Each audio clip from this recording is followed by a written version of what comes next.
두 분은 혹시 이른바 윤석열 엑스파일 뭐 정치권에 계시니까 보셨습니까?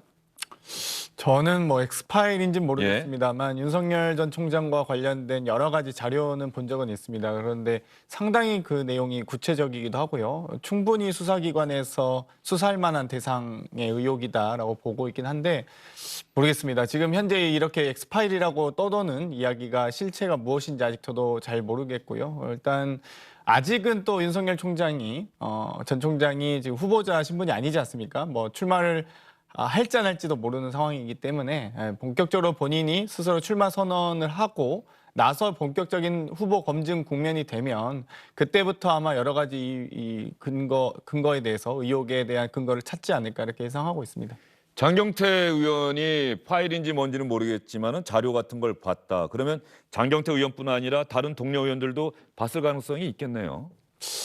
모르겠습니다. 그건. 예, 알겠습니다. 이상일 서로 예, 공유하거나 그러진 않아서요. 저희도 예. 다 일일이 다 제보를 통해서 각각 의원실마다 헌법기관으로서 여러 가지 제보를 받고 있는데요. 뭐 공유한 적은 없습니다. 네. 장경태 의원이 보셨다는 그 자료는 뭐 상당히 두껍습니까? 아니면은 좀 이렇게 뭐 수십 장 분량이긴 A4 용지로 수십 장 분량? 뭐 엑스파일인지는 모르겠습니다. 아마 여러 자료들이 있고요. 아마 예. 근데 예상컨대 그 내용이 아마 야권에서 만든 것이 아닌가라는 추측이 될 정도로 여러 가지 저희가 만드는 양식이거나 이런 것과 좀 관련이 없는 것 같아 보였거든요. 그래서 모르겠습니다. 뭐 검찰총장 인사청문회 과정에서 만드신 자료인지 어쩐지 뭐 아마 차차 진실이 밝혀지겠죠. 예, 이 윤석열 엑스파일이 좀 논란이 격화된 계기가 주영진의 뉴스브리핑 매주 수요일에 또 출연하는 야권 성향의 패널 장성철 공론센터 소장 있지 않습니까?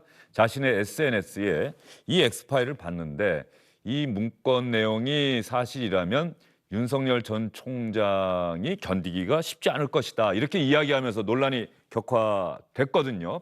그것 때문에 국민의힘 장제원 의원이 또 장성철 소장을 상당히 강하게 비판했고 장 소장이 거기에 또 정면으로 맞서는 글을 SNS에 올렸는데 주영진의 뉴스브리핑 팀에서 장성철 소장과 조금 전에 전화 인터뷰를 했습니다. 일단 장성철 소장, 조금 전에 여러분 들어보셨습니다마는 이준석 대표는 열람할 생각도 없다 이렇게 이야기하지 않았습니까? 장성철 소장은 이런 얘기했습니다. 지난 주말에 이준석 대표에게 연락을 해서 이 문건을 전달하려고 했었다. 그런데 전화가 안 됐다. 이렇게 이야기를 했거든요. 장성철 소장의 전화 인터뷰 내용 여러분과 함께 공유하도록 하겠습니다. 공개할 생각은 없어요. 제가 그걸 가지고 공작을 하려고 했다면 기자들한테 흘린다든지 보도되게 했을 텐데 그럴 생각은 전혀 없고요. 제가 이걸 페이스북에 올린 이유는 이러한 내용들이 많이 돌아다니고 여권에서 공격할 소지가 많으니 준비를 잘해서 대비를 해라, 대응을 잘해라. 그런 차원에서 올린 겁니다. 제가 사실은 토요일 날 페이스북에 제 의견을 올리기 전에 오전 10시쯤 같아요. 이준석 대표에게 전화를 했습니다. 그래서 내가 이런 파일을 입수했는데 넘겨줄 터이니 당에서 좀 검토해보라. 라고 이제 하는 마음에서 제가 전화를 했는데 전화를 안 받더라고요. 그리고 일요일 날 오후에 국민의힘 현재의 최고위원과 통화를 했어요.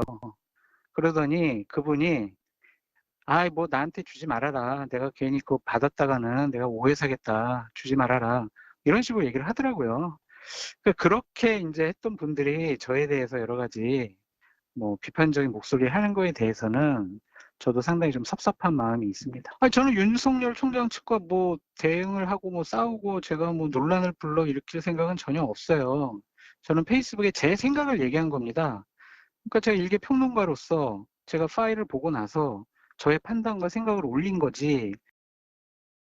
장성철 소장 이야기를 여러분 들어보셨는데요. 윤석열 전 총장 측에는 전달하려고 하지 않았느냐 그랬더니 SNS에 글을 올렸는데 윤석열 전 총장 측도 기사를 봤을 텐데 자신에게는 아무 연락이 없었다 이렇게 이야기를 했고요. 조금 전에 장경태 의원께서 어떤 문건을 봤는데 그 문건은 야권에서 작성된 것 같더라라는 의견을 말씀을 해주셨는데 장성철 소장에게 또 물어봤습니다. 그 문건은 이른바 송영길 민주당 대표가 윤석열 파일 이야기를 했는데 여권에서 작성된 것 같으냐 야권에서 작성한 것 같으냐 여기에 대한 대답도 장성철 소장이 했습니다. 저한테 전달해 준 분들 이 두 분이거든요. 예. 두 분 다 제가 뭐 오랫동안 친분 관계가 있었고 믿을 만한 분들이었고 그분들의 증언에 의하면 그분들도 믿을 만한 곳에서 구했다, 받았다 이렇게 얘기를 하셨고요.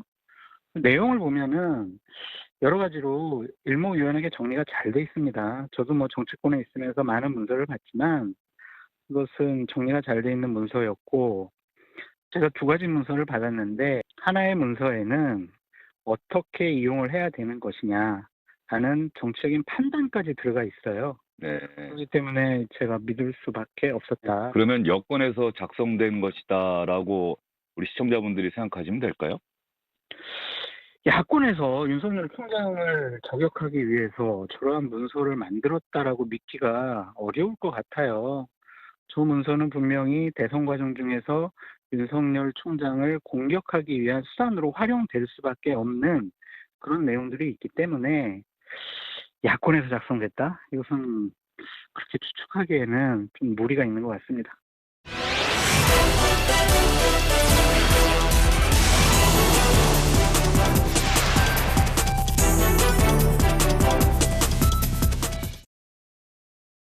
안녕하십니까, 주영진입니다. 더 많은 뉴스와 라이브 이벤트를 보고 싶으시다면 화면 오른쪽을 눌러서 구독해 주시기 바랍니다. 저희 SBS 앱을 다운로드 받으시면 뉴스 속보 알림도 받아보실 수 있습니다. 텔레비전으로도 SBS 뉴스, 유튜브로도 SBS 뉴스 잊지 마시기 바랍니다.